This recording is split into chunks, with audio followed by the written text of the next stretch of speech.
¿Cómo están, queridos hermanos, amigos, que una vez más, ¿verdad?, se reúnen en torno a esta pantalla, a este momento, ¿verdad?, para acercarnos a la presencia como iglesia de Dios, como comunidad de Dios.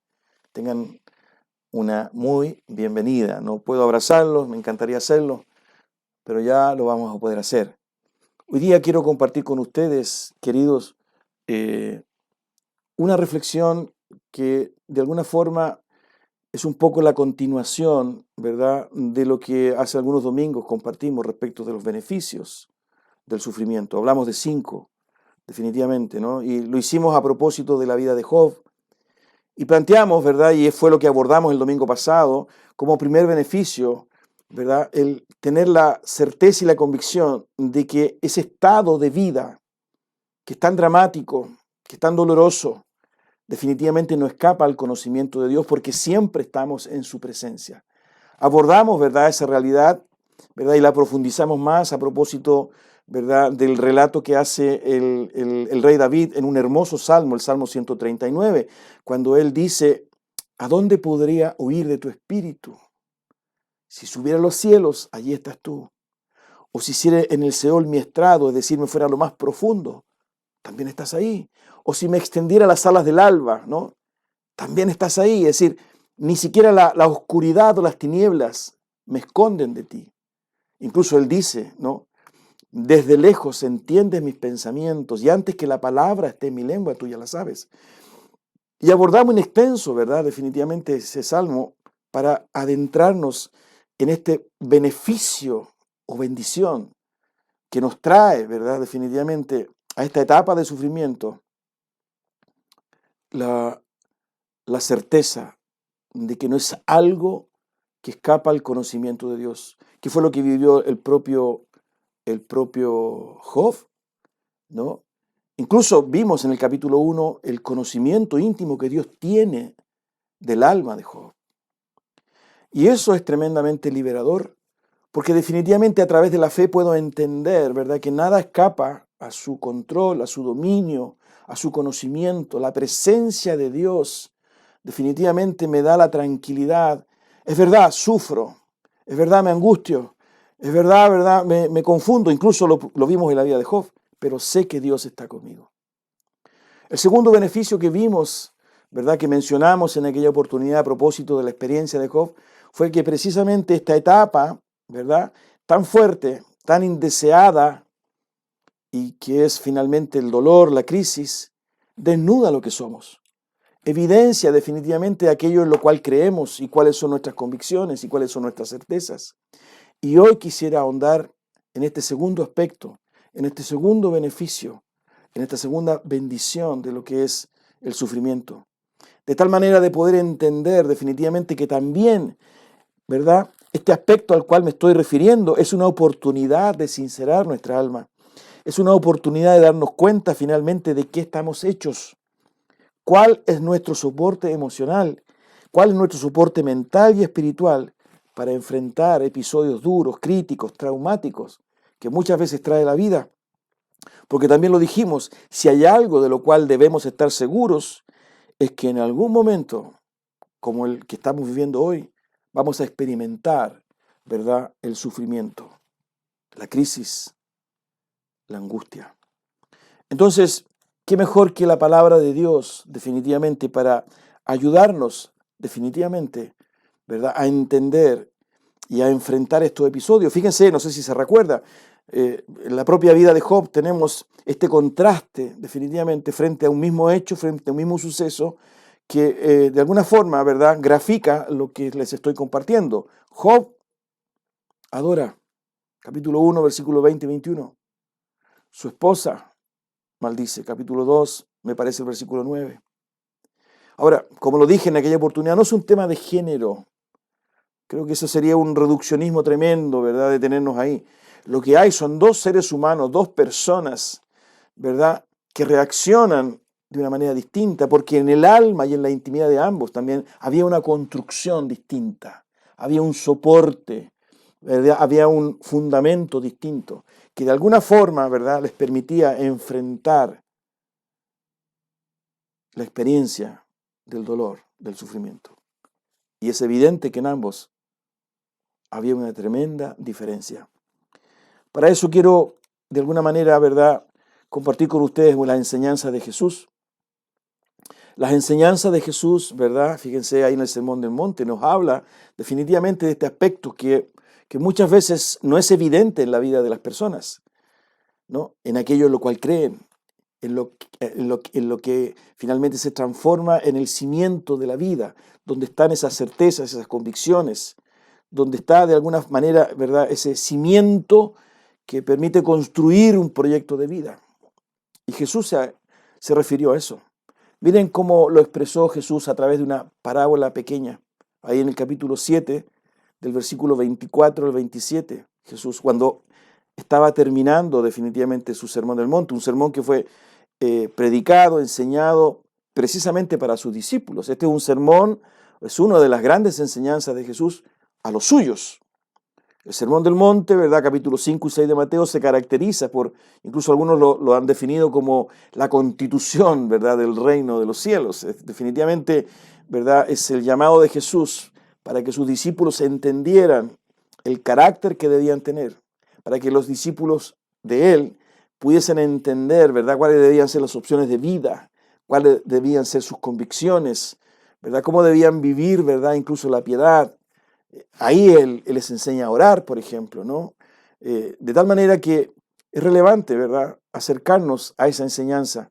Precisamente es la última de este sermón, que dice relación con aquello que no evidenciamos y que no se muestra cuando todo va bien. El problema es cuando esa circunstancia cambia. Dice entonces Mateo 7, 24 en adelante: Por tanto, todo el que me oye estas palabras y las pone en práctica es como un hombre prudente que construyó su casa sobre la roca. Cayeron las lluvias, crecieron los ríos y soplaron los vientos y azotaron aquella casa. Con todo, la casa no se derrumbó porque estaba cimentada sobre la roca. Pero todo el que me oye estas palabras y no las pone en práctica es como un hombre insensato que construyó su casa sobre la arena. Cayeron las lluvias, crecieron los ríos, soplaron los vientos y azotaron aquella casa. Esta se derrumbó y grande fue su ruina. Acompáñeme a orar. Padre, en el nombre de Jesús, te damos gracias porque podemos reunirnos, Señor, en este día. Te damos gracias porque sabemos que hay millones que también lo hacen. Te damos gracias, Señor bendito, porque, Señor, en distintos lugares, en distintas condiciones, circunstancias, Señor, lenguajes, idiomas, razas, credos, naciones, en fin, Señor, un grupo de tus hijos invoca tu nombre, te adora, te alaba, busca tu presencia, se goza en tu palabra, Señor amado, como hoy día nosotros. Es verdad, es de manera virtual, pero a través de la fe en Jesucristo sabemos que estamos en comunión en tu presencia. Ayúdanos a entender esta palabra que hemos leído. Ayúdanos a entender, Señor, lo relevante que son las convicciones y las certezas. Ayúdanos, Señor, de tal manera que tu Espíritu Santo corra el velo de nuestros ojos y sea tu palabra, su presencia, la de tu Espíritu, fortaleciendo nuestra fe, corriendo el velo de nuestros ojos, fortaleciendo nuestra alma, nuestro espíritu, para permanecer firmes, Señor amado, en tu presencia. Gracias, nos encomendamos a ti, en el nombre de Jesús. Amén. Pues bien, interesante enseñanza de Jesús, definitivamente, ¿no? Donde evidentemente nuestro Señor habla definitivamente, ¿verdad?, de la relevancia, ¿verdad?, de lo que son los fundamentos y los cimientos. De hecho, él lo menciona, ¿no? La casa del primero, el que escuchó y puso en práctica, ¿verdad?, sus palabras, esa casa no se derrumbó porque estaba cimentada sobre la roca, a diferencia de la otra. El relato, ¿verdad?, nos muestra dos realidades, ¿verdad?, que sin mediar, ¿verdad?, la presencia de ríos, de vientos, no, parecieran ser proyectos de vida, casas similares. El problema es la dificultad, ¿no?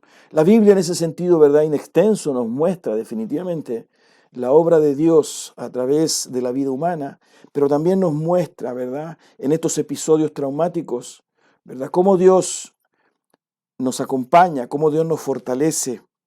Y en esa convicción, ¿verdad?, se manifiesta y se evidencia lo que realmente creemos u obedecemos, o de la manera en que hemos ido construyendo y cimentando nuestra relación con Él. De tal manera que cuando viene ese caos, cuando viene esa tragedia, definitivamente permanecemos firmes. Fíjense qué interesante, pero nosotros encontramos en varios pasajes, tenemos la vida de José. La vida de José es un muy buen ejemplo, ¿verdad?, de una persona que vive a los 17 años una experiencia dolorosa, traumática, traicionado por sus hermanos. De un momento a otro cambia su condición de vida, después de ser un hombre regalón, ¿verdad?, amado por su padre, cuidado por su padre, se interna, ¿verdad?, en una experiencia profunda, traumática, de esclavo, de reo, donde es calumniado, donde es engañado, donde es traicionado, ¿verdad?, donde es olvidado, ¿verdad?, por el copero. Pero él mantiene definitivamente, ¿verdad?, su integridad, hasta tal punto que nosotros encontramos en estos relatos de la vida de José, ¿verdad?, esa experiencia definitivamente de su relación con Dios. Y lo dice el texto, ¿verdad?, que Dios lo prosperaba en todo, a pesar de las condiciones que estaba viviendo. Y él vivió la tristeza, incluso a sus dos hijos que tuvo en Egipto, Efraín y Manasés. Precisamente, ¿verdad?, el significado de estos nombres evidenciaba que él lo había pasado pésimo, muy mal. Sin embargo, ¿verdad?, esa relación, esa solidez, ese fundamento que se fue construyendo en una relación con Dios le permitió soportar. Incluso cuando llegó el momento de ser promovido, ¿verdad?, cuando se le abren las puertas del éxito y el faraón lo llama, ¿verdad?, y le dice y le pregunta, ¿es verdad que tú tienes esa capacidad de decirme lo que soñé, interpretarme, ¿verdad?, qué significa? José, a propósito de esa misma integridad, de ese mismo fundamento, de ese mismo cimiento, de esa misma relación con Dios, es capaz de darle la gloria a Dios. No, no soy yo, le dice a Faraón, es Dios. Es decir, un fundamento a toda prueba, que no solo en la angustia de esos 13 años, porque él fue traicionado a los 17, promovido a los 30, ¿verdad?, una relación, una coherencia, un fundamento y un cimiento, ¿verdad?, que no solo, ¿verdad?, lo sostiene en la tragedia, que no solo lo sostiene en el sufrimiento, sino que además en el momento en que él puede ser promovido, ¿verdad?, en el momento en cual podría llegar su éxito, esa misma coherencia, ese mismo fundamento le permite entender que la gloria era de Dios y no la de él. Usted conoce la historia de este hombre, José. Tenemos también la experiencia de Pablo. De Pablo, ¿verdad? Un hombre que, si hay algo que caracterizó el ministerio de Pablo una vez que él se convierte y se encuentra con Jesús, precisamente es la persecución, es el dolor. Él lo dice en una carta a los hermanos de Corinto, ¿no? Náufrago muchas veces, ¿verdad?, azotado muchas veces, ¿no?, perseguido muchas veces, con hambre. Sin embargo, si hay algo que caracterizaba a Pablo era el gozo de servir a su Señor. Él siempre disputó, ¿verdad? Ese privilegio de sentirse apóstol enviado a los gentiles. Dos vidas distintas. Uno alcanza la promoción, uno alcanza José, gobernador de Egipto, que mantiene su integridad a propósito de su cimiento de vida. Y tenemos caso de Pablo, ¿verdad?, que finalmente su vida termina en un sacrificio, él es muerto, ¿verdad?, por el poder o el imperio romano. Sin embargo, ¿verdad?, a pesar de los finales tan distintos unos de otros, caracteriza la vida de ambos el fundamento, el cimiento, la intimidad que lograron construir con Dios, que les permite finalmente enfrentar episodios de vida. Incluso cuando Pablo le escribe a los hermanos de Éfeso, él dice, ¿no?, en el capítulo 6, él les anima a vestirse de la armadura de Dios, porque vienen días que son malos. Si usted lee el capítulo 6, ¿verdad? Él habla de resistir o de enfrentar las artimañas del diablo, pero también después en el versículo 13, él dice, ¿verdad? Para resistir firmes hasta el final el día malo. Esa expresión, el día malo, ¿verdad? Si usted la ubica, la analiza un poquito, ¿verdad? En el griego, tiene que ver con el día que ejerce tensión, presión, ¿verdad? Calamidad, sufrimiento. Ese es el concepto que está puesto ahí, el día malo. Y para ello Pablo, ¿verdad? Anima a los hermanos de Éfeso a vestirse de la armadura. Y cuando él definitivamente habla de la armadura, habla del cinturón, que es la verdad, versículo 14. Habla de la coraza, que es la justicia, ¿no? Habla de los calzados, que es la disposición a proclamar el evangelio. Habla del escudo, ¿verdad? Que es la fe. Habla del casco, que es la salvación. Habla de la espada, ¿verdad? Que es la palabra de Dios, la espada del Espíritu. Es decir, hay toda una manera de enfrentar el día malo para resistir con firmeza hasta el final. Pero la enseñanza de Jesús, a la cual quiero referirme un poquito más en esta oportunidad, tiene también, ¿verdad?, elementos estratégicos profundos. Fíjense que son dos circunstancias distintas, ¿no? Pero que se caracterizan, ¿verdad?, por algunas similitudes. Hay dos personas, una que oye, las dos oyen, perdón. Sin embargo, la diferencia está en que una obedece y la otra no obedece. Pero ese solo hecho, definitivamente, ¿verdad?, permite a ambas construir, a propósito del haber escuchado, a propósito, ¿verdad?, de haberlas puesto en práctica, como dice el versículo 24, ¿verdad?, genera en ambos condiciones de vida que en primera instancia y ante la normalidad de la vida parecieran ser similares. No hay diferencia. Usted pasa, ¿verdad?, por la calle donde están construidas estas dos casas y no va a notar la diferencia. Son iguales. Sin embargo, ¿verdad?, Jesús se encarga definitivamente de manifestar la diferencia que no está definitivamente, ¿verdad?, en la simple mirada, en la simple observación, sino que definitivamente, ¿verdad?, está bajo la superficie y que tiene que ver con el cimiento. Y Jesús hace la aplicación de manera profunda. El que oye mis palabras y las pone en práctica es prudente. Es decir, Jesús de alguna forma, ¿verdad?, está planteando definitivamente la manera en que se construye la vida. Este concepto de casa que aparece, ¿verdad?, de construcción de casa, tiene que ver definitivamente con un proyecto de vida. La manera en que yo enfrento, en la manera en que yo desarrollo, que construyo, ¿no?, que establezco mis prioridades, que construyo mis relaciones, aquello que me motiva, cuáles son mis prioridades, hacia dónde quiero ir, definitivamente, se sustentan en aquello que creo. Se sustentan definitivamente en aquellas certezas que tengo.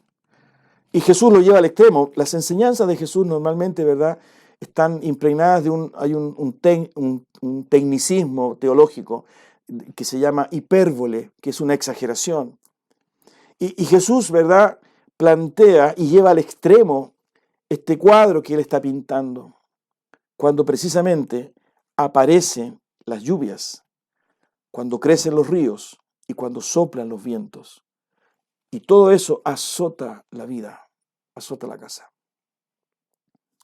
Es evidente que en esa situación y en ese extremo de vida aflora finalmente la construcción, aflora finalmente el cimiento, aflora el fundamento, que es tan relevante, ¿verdad?, porque definitivamente se transforma en el elemento que finalmente determina el éxito o el fracaso. Fíjense la expresión que usa el Señor Jesucristo, ¿no? Dice, crecieron los ríos, soplaron los vientos y azotaron aquella casa. Con todo, estoy leyendo el versículo 25, la casa no se derrumbó porque estaba cimentada sobre la roca. A diferencia del versículo 27, cayeron las lluvias, crecieron los ríos, soplaron los vientos y azotaron aquella casa. Esta se derrumbó y grande fue su ruina. Jesús incorpora definitivamente, ¿verdad?, a la vida humana la relevancia, la vigencia, la fortaleza de sus enseñanzas. Incluso en el capítulo 15, ¿verdad?, del Evangelio de Juan, el propio Señor Jesucristo, cuando habla a propósito de la metáfora de la vid, Él señala y dice: sin mí ustedes no pueden hacer nada. Ahora, esa expresión definitivamente, ¿verdad?, no tiene que ver con que sin Él, ¿verdad?, el ser humano está, ¿verdad?, una pasividad y casi es una estatua. No. Lo que está planteando Jesús definitivamente es la construcción de un proyecto de vida con sentido, con frutos. No el fruto silvestre, el fruto agrio, ¿verdad?, al cual se refiere Él en el caso de Israel, sino al fruto fresco, al fruto sabroso. Sin mí nada podéis hacer. Por eso que Él plantea esta metáfora de la vid. Es decir, la presencia y la realidad, ¿verdad?, de las enseñanzas de Jesús, la relación íntima con Él, ¿verdad?, definitivamente se transforma en el elemento decisivo a la hora de enfrentar la crisis, de enfrentar, ¿verdad?, la angustia, de enfrentar aquellos elementos que desestabilizan, de enfrentar, ¿verdad?, el viento, el crecimiento de los ríos, la lluvia que azota definitivamente nuestra casa. Por eso, ¿verdad?, que en la vida de Job y en la vida de su esposa aparecen estas dos manifestaciones, ¿no? Es probable que su mujer haya participado definitivamente de todas estas prácticas religiosas de Job, cuando él, ¿verdad?, hacía sacrificios y él buscaba a Dios y suplicaba, intercedía por sus hijos. Un hombre íntegro, dice el texto, conocido y amado por Dios. Sin embargo, ¿verdad?, en esos episodios y en la intimidad del corazón, él iba construyendo definitivamente un fundamento, iba construyendo, ¿verdad?, un cimiento que cuando llega el momento, ¿verdad?, de vivir esa crisis, aflora en él lo que él cree.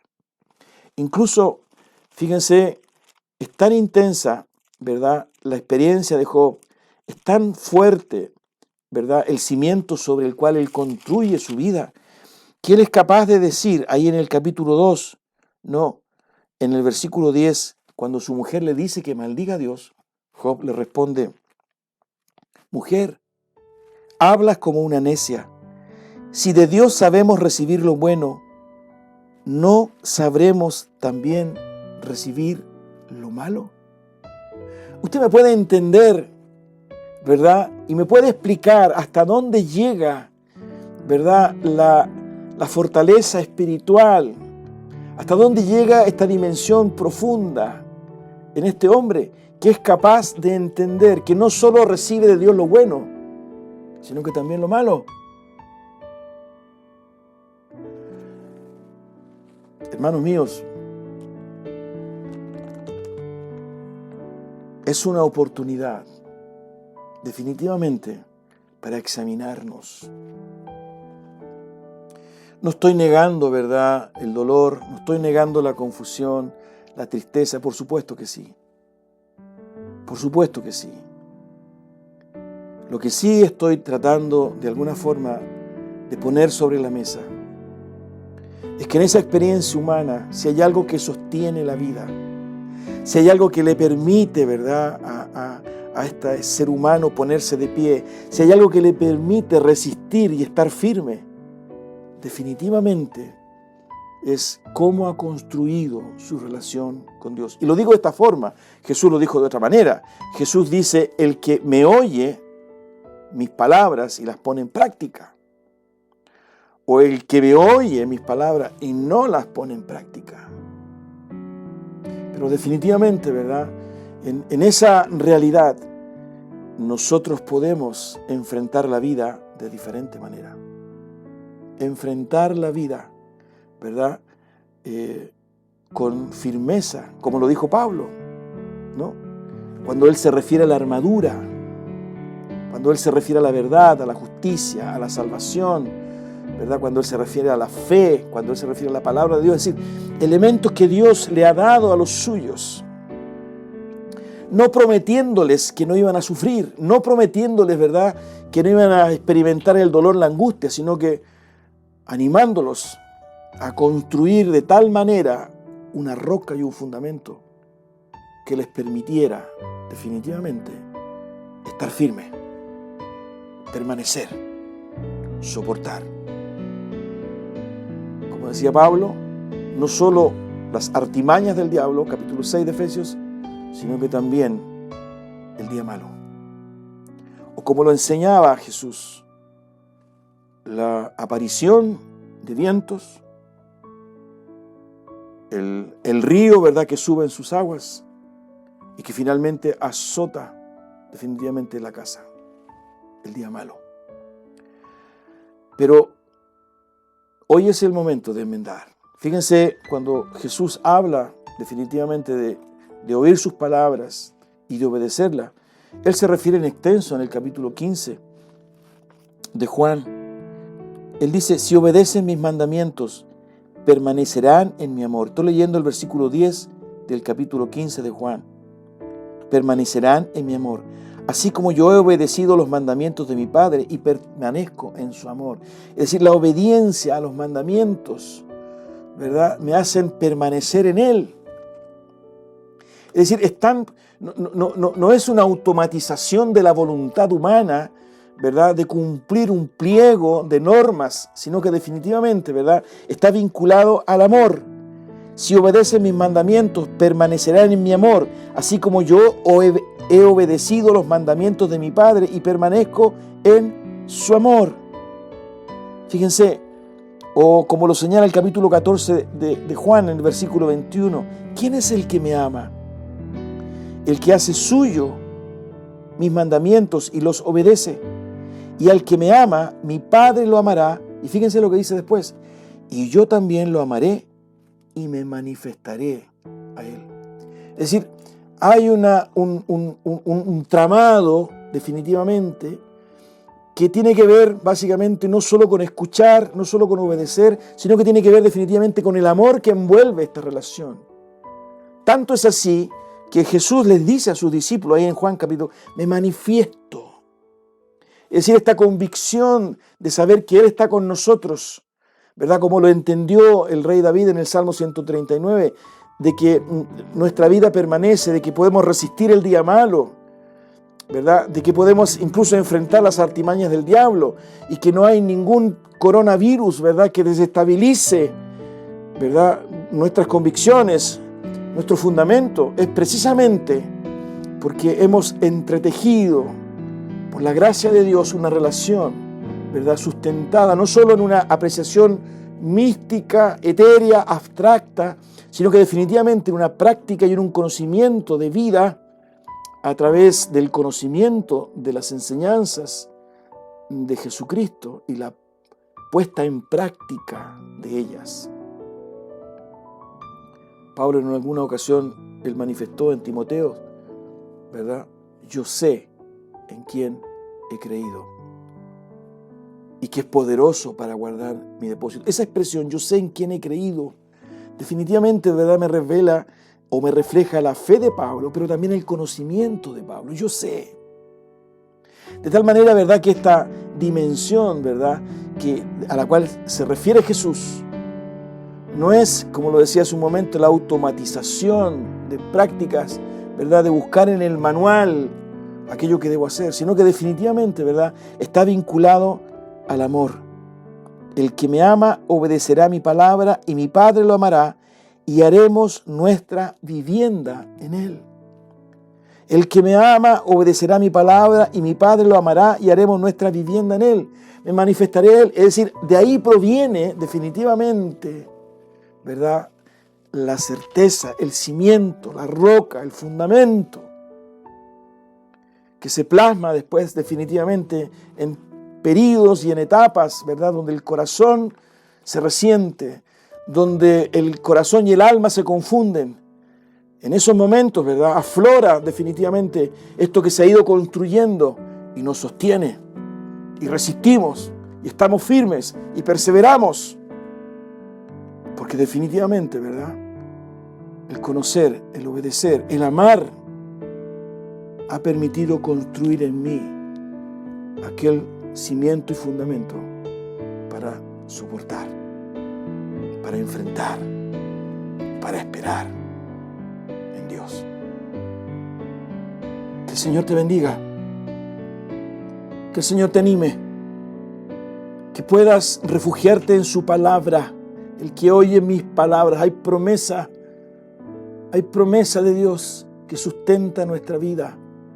Hay consuelo de Dios. El Espíritu Santo se encarga definitivamente de recordarnos esas palabras.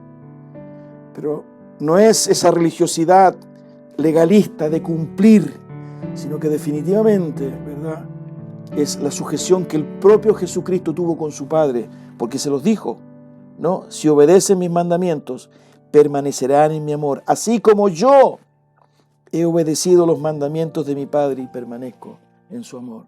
Eso le permitió a Jesús soportar el dolor y el sufrimiento de la cruz, de su pasión, de la tortura. Que el Señor te bendiga, que el Señor te fortalezca y que en este tiempo, ¿verdad?, de indefiniciones, de confusiones, donde hay mucha temor, la palabra de Dios, tu relación con el Señor, el poner en práctica, el buscar, el construir en tu intimidad, en el alma, una relación con Él de tal manera que Él se manifieste en ti, te permita permanecer, resistir y estar firme hasta el final, con gozo, porque Dios está con nosotros. Yo sé en quién he creído, decía Pablo. Tengamos un momento de oración.